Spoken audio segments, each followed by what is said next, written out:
chart. Pero ito yung blessings, guys. Kaya sabi ko 1,000, isang tuwa. Parang tinutumbasan palagi ni universe yung bawat kahilingan mo dito sa lupa, mga kapiksi. Bawat wish mo, every wish na sinsend out mo kay universe, parang walang palya. It's always being granted, mga kapiksi mo. So, parang 1,000 dasal mo, 1,000 sagot din yung pinagkakalob sa inyo ni universe, mga kapiksi. So, yung parang ratio ng success mo, 1:1, ibig sabihin nun, 100% yung success rate mo when it comes to kasaganaan.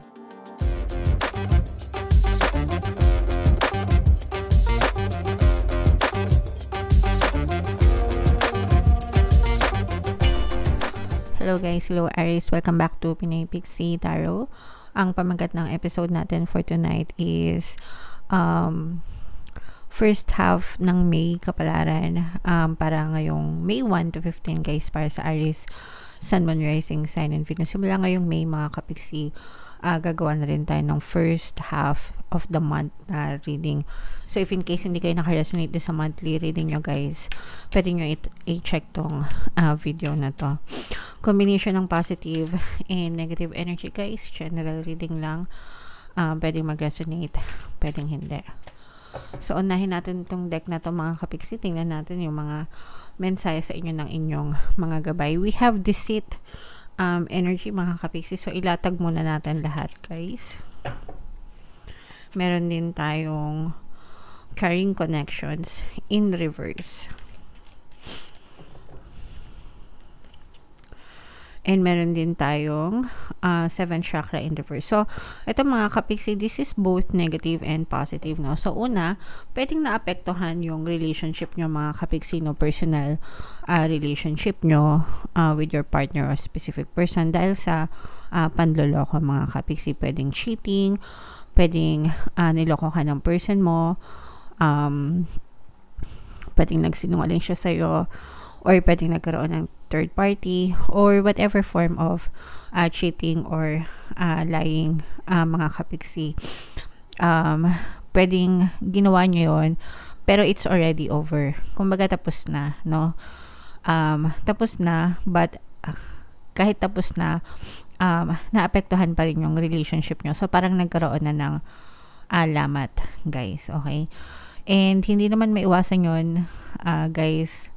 Normal yon na kapag nagsinungaling yung person mo, normal na mawala yung tiwala mo sa kanya and magkaroon talaga ng lamat yung inyong pagsasama. Pero ang maganda nga dito is parang natigil na, no, yung kanyang panloloko or pagsisinungaling sa'yo, pero kailangan niyang patunayan na totoo na talaga yung ginagawa niya. Sometimes kasi kapag may history na, nahihirapan na tayong magtiwala ulit, and kahit na sabihin natin na pinatawad na natin sila, ganyan, sometimes parang nandun pa rin yung parang threat, parang palagi ka natatakot, palagi ka nag-iisip, diba? So siguro focus on your healing, mga kapiksi. Hindi lang para mag-heal ka, kundi para mag-heal din yung relationship nyo ng iyong partner or specific person. With this energy, ibig sabihin guys, magulo pa yung isip nyo. Okay? Magulo pa yung isip nyo, maraming bumabagabag sa inyo, guys. So, focus muna sa inyong healing, mga kapiksi. Pwede rin na hindi to sa, guys, hindi sa romantic na relationship. So, let's say, for example, baka niloko ka ng kaibigan mo, baka niloko ka ng kamag-anak mo, ganyan. So, pwede rin siya mag-resonate doon, okay? So, take it how it resonates, guys. Pero, para sa inyo, you have to heal first, no? You have to feel safe, and you have to feel secure, and you have to heal para maka-move on kayo dito sa ganitong klaseng energy, sa ganitong klaseng situation. Alright? So, comment down below, Aries, if feeling nyo naka-resonate kayo dyan. Tingnan natin yung ganap sa inyo ngayong May 1 to 15. Aries, shuffle ko yung cards guys, sinapit ko yung energy nyo. Habang sinashuffle ko ito, panoorin nyo muna yung video natin regarding sa ating paano mag-manifest ng abundance video course. Kapiksi, sawa ka na ba sa mga struggles at hirap sa buhay mo? Masipag ka ba at masikap sa buhay ngunit hindi ka pa rin umaasenso? Ilang beses ka na bang nag-attempt magnegosyo at mag-invest pero palagi ka pa rin nalulugi? Sa pagkakataon na ito ay maaaring may subconscious beliefs ka na nagiging balakid sa iyong pag-unlad at pagyaman. Introducing, paano mag-manifest ng abundance video course. Dito ay matututunan mong ma-overcome ang mga balakid mo para tuluyan ka ng umunlad, umasenso, sumagana, maging matagumpay, successful at maswerte sa iyong kabuhayan, pera, trabaho, negosyo, salapi at kaperahan ng bonggang-bongga. Dali, mag-send na ng email sa pinoypixitaro@gmail.com at simulan na ang iyong pagyaman ngayon. Alright. So, sabay-sabay tayo guys. Magpayaman ngayon 2024. Mag-avail na kayo ng course. Sobrang ganda niyan mga kapiksi. And meron tayong promo ngayong April guys. Magbibigay ako ng 200 pesos na discount sa lahat ng mag-avail ng course. Hanggang katapusan na lang guys. Ilang araw na lang. So, mag-avail na kayo mga kapiksi. And meron din tayong email coaching. Manifest your desires using the law of attraction. If meron kayong specific guys na gusto nyong i-manifest, pwedeng love and relationship, pwedeng money or career guys, pwede kayo magpabook ng email coaching session with me. Mag-send lang kayo guys ng email sa pinoypixitaro@gmail.com.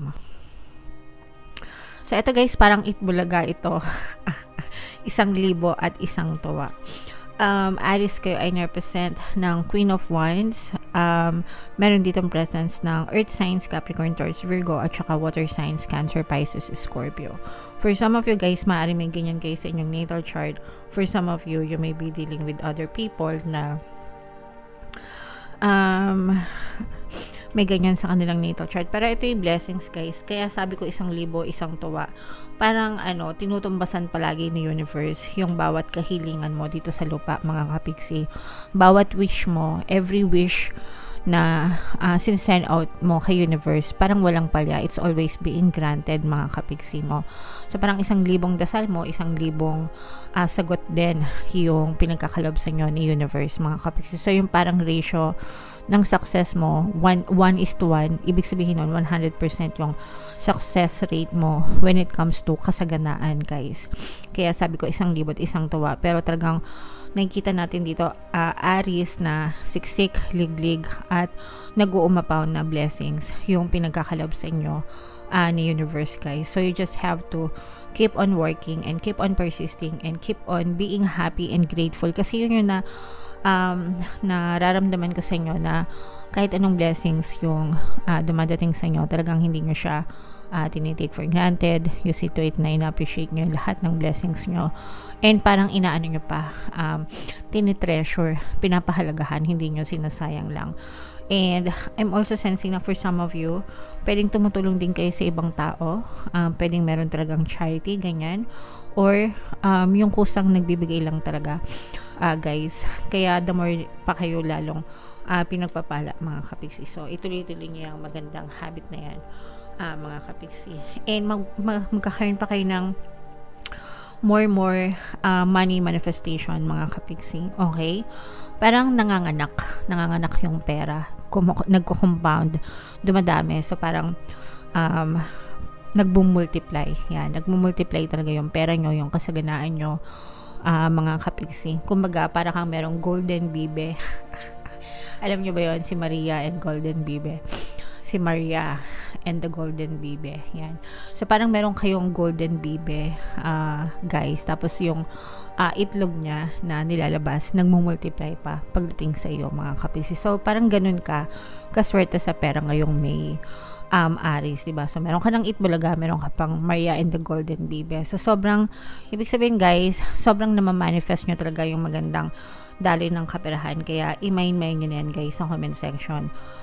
And sa mga kapiksi naman natin na hindi na-experience ito, you may have blocks somewhere. So, kailangan nyo identify yung blocks nyo mga kapiksi. And kailangan nyo mag-persist sa pagkakaroon ng ayan guys, positibong mental diet. Ayan guys, di ba yung sabi ko sa inyo guys, every wish, every dasal na ginagawa nyo, niluluto talaga siya ni universe and dinideliver sa inyo. Okay? So, wag nyong sabihin na walang movement Because every time you affirm, there's always movement. Every time you pray, there's always movement. And every time na nagtatanim ka ng positibong mental diet, there's always movement, mga kapiksi. Hindi mo lang nakikita, pero niluluto yan ni universe. Parang ano lang guys, ganito yan. Pag nag-order ka sa Jollibee, di ba? Sa Jollibee kasi, di ba, bida ang sarap. So, pag nag-order ka sa Jollibee, kukunin ng kahera yung order mo, di ba? Tapos, dadalhin yan sa kitchen. Yung pagluto sa kitchen, hindi mo naman yun nakikita kasi sila yung behind the scenes, di ba? Ang nakikita mo lang yung kahera. So, yun yung, tapos kapag kaluto na, di ba? Ilalabas na ni cashier, tapos i-deliver sa'yo. So, yun lang yung movement na nakikita nyo. Ang movement lang na nakikita nyo is yung pag-order mo ng gusto mo and yung pag-deliver sa'yo. So, yun yung pag-pray mo, pagdadasal mo, yun yung pag-order mo, and pag-deliver kapag nandyan na yung desire mo. Pero, yung pagluto ni universe sa loob ng kitchen, yun yung behind the scenes. May movement doon, pero hindi mo nakikita. So, yung movement sa loob ng kitchen, yun yung movement ni universe. Niluluto ni universe, no? Pinapagalaw ni universe. The universe move people, things, situations, circumstances sa paligid mo para lang mabigay sa'yo yung order mo. So, even if you don't see, kahit na hindi mo nakikita yon, wag kang mawalan ng pag-asa. Kasi yung iba, porkit wala silang nakikita, ay nako, hindi naman nagmamanifest. Kapiksi, manifest ako ng manifest. Wala naman akong nakikita. Bakit wala? Ba't ang tagal-tagal? Sa mga ganong pagkakataon, guys, always nyong tatandaan, niluluto ni universe sa kitchen yung order nyo. So, you have to persist. Kailangan mo lang magtiyaga, magantay, and it will be delivered to you. Okay? So, sana naintindihan nyo, guys, kasi maraming naninega, no?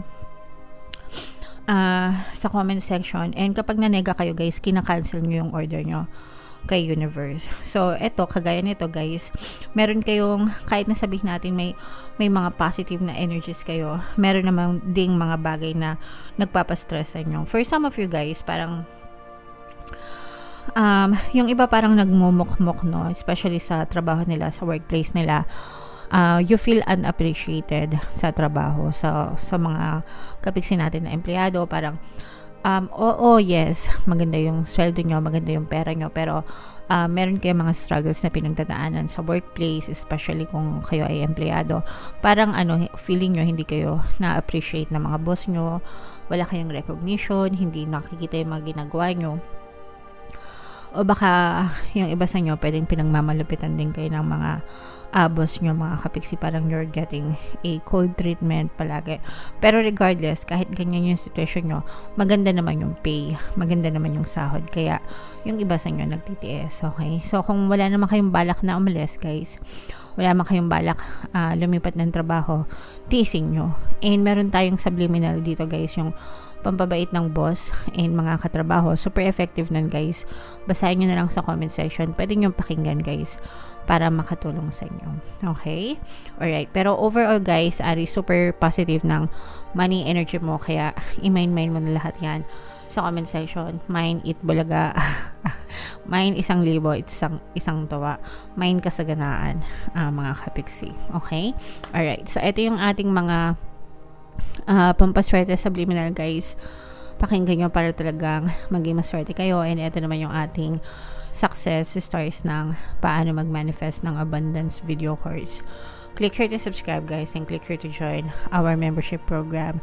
Thank you for liking, sharing, and subscribing, and see you again next time. I love you all, guys. Have a nice day. Bye-bye.